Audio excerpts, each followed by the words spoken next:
So now we will see margin property in CSS. So guys, basically margins are used to create space around elements outside of any defined borders. So previously we had seen how we can define the borders for the HTML elements, and if you want to provide certain spacing outside the borders of the HTML elements and in between the HTML elements, then we can use the margin property in CSS. So there are properties for setting the margin for each side of an element, that is in the sequence of top, right, bottom and left. So guys, we will check this with the help of examples as well. So the very first thing is we are going to see how we can define the margin for a simple HTML element over here. So let me just move to the VS Code in this case, and I'll just remove the previous lines of code in the index.html file and the style.css file as well that we had defined previously. Now guys, what we will do is we will have two div elements over here. So the first div element will be having the ID, that is div1 in this case, and simply we are going to say this is div1, and then guys I'm going to copy this line of code and paste this over here, and we are going to have the second ID, that is div2, and we will define this div as this is div2 in this case. Let me just save this file now and try reloading this page on the browser. So as you can see, we have two divs in this case, that is div1 and div2. Now guys, let us have some background color to both the divs. So what we will do is inside the style.css file, we are going to define the ID1, that is div1 in this case, which should have the background color as yellow. So we are going to provide the background color property and we will define the value as yellow in this case. And the second div, which is having the ID as div2, so we are going to provide hash div2 in this case, and then inside this we are going to provide the background color as aqua in this case. So guys, basically we have provided this value, that is aqua. So let me just save this file now and try reloading this page once again on the browser. So as you can see, we have the background colors that are set for both the divs, that is div1 and div2. Now guys, if you notice, there is a white portion over here on the left, on the top and on the right of these background colors. So that is the default nature of the browser when a particular HTML page is being displayed to the user. So guys, what we can do is we can remove those margins or paddings that are being provided with the help of the body tag. So inside the style.css file, what we can do is for the body tag over here, simply we are going to set the margin as 0 in this case. So we set it as 0, and also the padding property needs to be set as 0. So guys, these are the two settings that we can do in order to remove those white area that we can see on the web page outside of the background colors of the both the divs that we have defined. So let me just save this file now, and if you notice, when we refresh this page, this white portion to the top, left and right of these background colors should disappear. So when we reload this page, as you can see, there is no white portion now, and the entire width of the screen is being taken by the background color of both the div elements. Now guys, how do we provide the margin over here? So let's say we want to provide the margin of 10 pixels to div1. So in this case, margin is nothing but it will be a blank space that will be provided in all the four directions outside of the border. So inside the style.css file, for ID, that is div1 over here, simply we are going to provide margin in this case, and we will say 10 pixels over here. Let me just save this file now and try reloading this page once again on the browser. So as you can see, when we provide the margin of 10 pixels to the div1, you can notice that on the top side, right side, bottom side and on the left hand side as well, the margin is being provided with the help of the 10 pixels value that we have provided inside the style.css property. And guys, this is the meaning of providing margin over here. It is the space outside of the border of the HTML element. So if we provide the border to this first div element in this case, the border will enclose this first div element around this background color that we have already set. So guys, let us check that as well.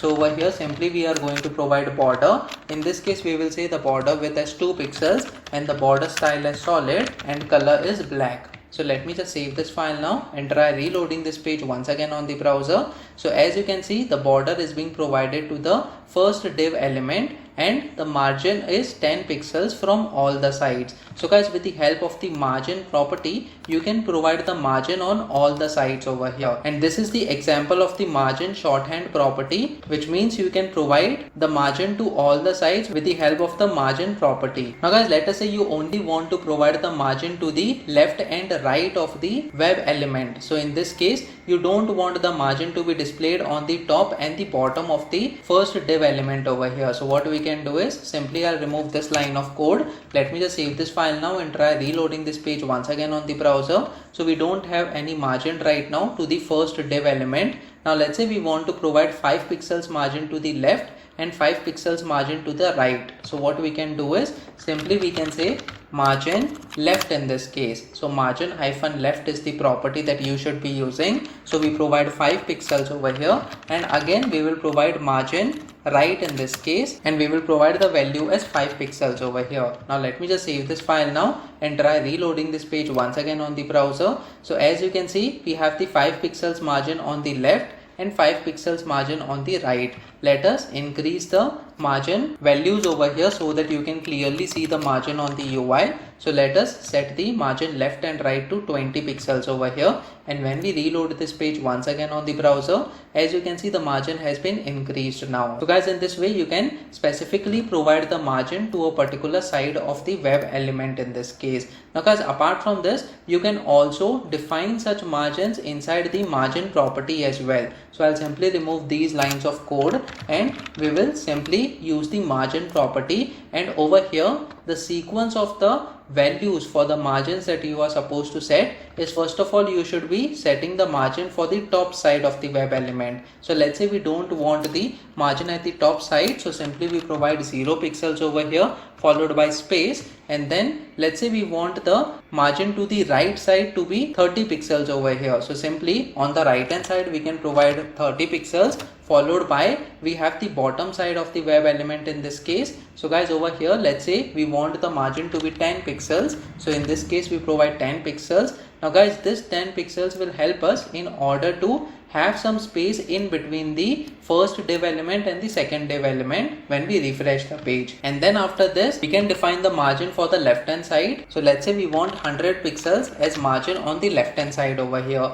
So guys, on the left hand side we are going to have the highest margin in this case, and we are going to check that on the UI as well. So let me just save this file now and try reloading this page once again on the browser. So as you can see, on top there is no margin because we have provided 0 pixels, and then on the right it is 30 pixels over here. So you can see this is the 30 pixels margin, and at the bottom we have the 10 pixels margin over here.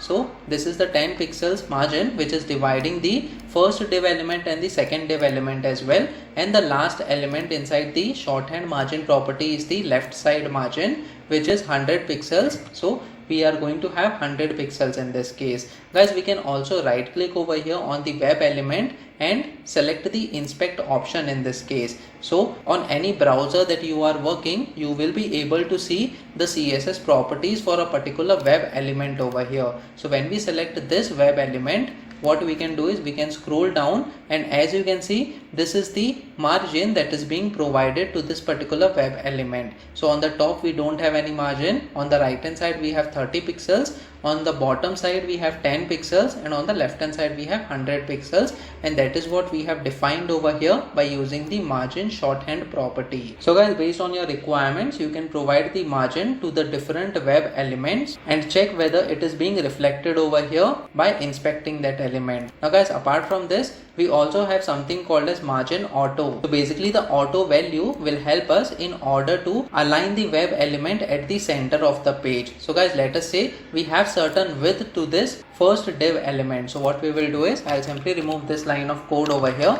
and simply we are going to have the width as 500 pixels in this case. So when we say 500 pixels, let me just save this file now and see how it looks like on the UI. So as you can see, this is the 500 pixels width for the first div element over here, and it is taking the space up to almost the center of the screen in this case, but the second div is taking the entire width of the screen. So guys, since we have limited the width to 500 pixels over here, it is being displayed in this way. Now guys, let us say we want this particular div element to be at the center of the page. So what we can do is simply we can provide the margin auto in this case. So we provide the margin property and the value that we must define is auto. So guys, this value is responsible in order to align the web element at the center of the page horizontally. So let me just save this file now and try reloading this page once again on the browser. So as you can see, the div element is being aligned at the center of the page with the help of the auto value for the margin. Guys, it is very important to note that when you are providing the auto value, then you should have certain width for a particular web element that you want to be aligned at the center of the page. Now guys, apart from this, we have something called as margin inherit as well. So the inherit value will help us in order to get the margin value from the parent value. Now guys, apart from this, the margin property can also have the negative values that we can set. So to understand this, when we have the margin value as positive for the left hand side margin over here, the web element tends to go on the right hand side. But guys, when we have the margin as the negative value, so the web element will go on the left hand side of the screen and it will be invisible to some extent. So guys, let us check that as well. So for this web element that is having the ID div2 over here, we are going to have the negative left margin. So we will define margin hyphen left in this case, and let's say we provide negative 10 pixels in this case. Let me just save this file now and try reloading this page once again on the browser.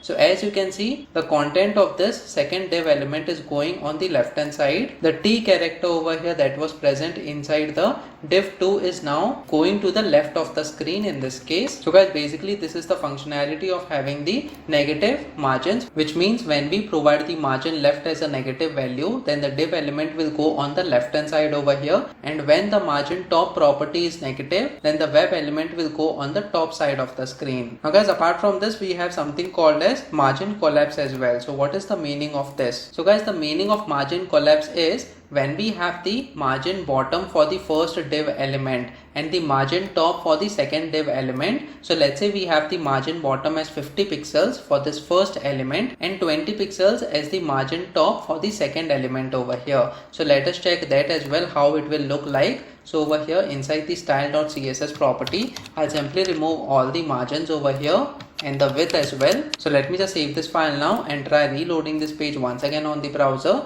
So as you can see, these are the two div elements. Now guys, let us say we provide the margin bottom to first div element over here and the margin bottom is 50 pixels in this case. So let me just save this file now and try reloading this page. So as you can see, the margin bottom is provided to the first div element. Now guys, let us say we provide the margin top to the second div element. So ideally it should move away from the div 1 by more 20 pixels over here. So 70 pixels should be the total margin in between both these elements. So let us check that as well. So in this case, when we provide margin top over here to the second div element and we provide the value as 20 pixels in this case, over here we have provided margin bottom and over here we have provided margin top. So let me just save this file now and try reloading this page once again on the browser. Before reloading, you can see that this is the space, but when we reload over here, as you can see, there is no change now. So guys, even though we have provided additional 20 pixels, but since margin bottom and margin top in this case means the same thing, that is, it will provide the space in between both these elements. So in this case, the highest value will be taken from both these margins and only that margin will be implemented on the web page. So if we inspect this, so when we right click and inspect over here, and let us inspect the first and the second element in this case, as you can see, we have the 50 pixels margin and that is what is being highlighted as brown color on the screen. But guys, we have also provided 20 pixels to the margin top of the second element. So what happened to that? So let us check that as well. So in this case, when we highlight the second div over here, it is showing that we have 20 pixels. But this is the normal behavior of the web page when you provide the margin bottom and the margin top for two consecutive elements that are being displayed on the screen. So guys, if we provide 60 pixels to any of these margins over here, so let's say we provide 60 pixels as the margin top for the div 2 element,